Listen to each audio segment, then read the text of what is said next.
আসসালামু আলাইকুম প্রিয় নোয়াখালীবাসী। আজকে বিভাগ নিয়ে শুধু একটাই কথা বলবো। বিভাগ নিয়ে কোনো প্রকার হাঙ্কি বাঙ্কি চলবে না। যদি এই বিভাগের জন্য সোজা আঙ্গুলে ঘি না উঠে, আমরা স্পষ্টভাবে বলে দিচ্ছি, আমরা কিন্তু আঙ্গুল ব্যাখ্যা করতে জানি। ইতিপূর্বেই পুরো বাংলাদেশ দেখেছে নোয়াখালী মানুষের তাণ্ডব কি।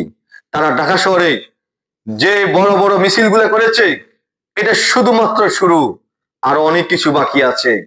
সামনের পাগুনে আমরা দ্বিগুণ হয়ে আসব। এই জন্য বলছি, যারা দায়িত্বশীল আছেন আপনাদেরকে হুঁশিয়ারি করে বলছি, নোয়াখালী বিভাগ নিয়ে কোনো প্রকার হাঙ্কি বাঙ্কি চলবে না, চলবে না। প্রয়োজনে এখনো আমরা সোজা আঙ্গুলে কথা বলছি, আমরা আঙ্গুল ব্যাখ্যা করব, আঙ্গুল ব্যাখ্যা করব। আমরা আমাদের এই দাবির জন্য আমরা প্রয়োজনে আঙ্গুল ব্যাখ্যা করব, কিন্তু এই দাবি থেকে এক পা আমরা পিছাবো না, এক পা আমরা পিছাবো না। সুতরাং যারা দায়িত্বশীল আছেন, আপনারা দায়িত্বশীল আচরণ করুন।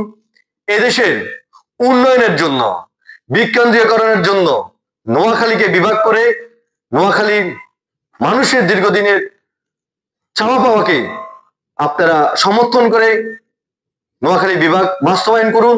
এটা নোয়াখালী, বৃহত্তম নোয়াখালীর 1 কোটি মানুষের চাওয়া পাওয়া। ইনশাআল্লাহ আমরা যতদূর জেনেছি, উচ্চতর কক্ষে নোয়াখালী বিভাগ নিয়ে সুন্দর একটা মেসেজ আসছে। আমরা দেখব কোনো প্রকার যেন চুদুরবুদুর হয়, কোনো প্রকার যেন হাঙ্কি বাঙ্কি হয়, আমরা সরাসরি আঙ্গুল ব্যাখ্যা করে ফেলবো। ইনশাআল্লাহ আমরা ভালো একটা সুখবরের আশায় আছি।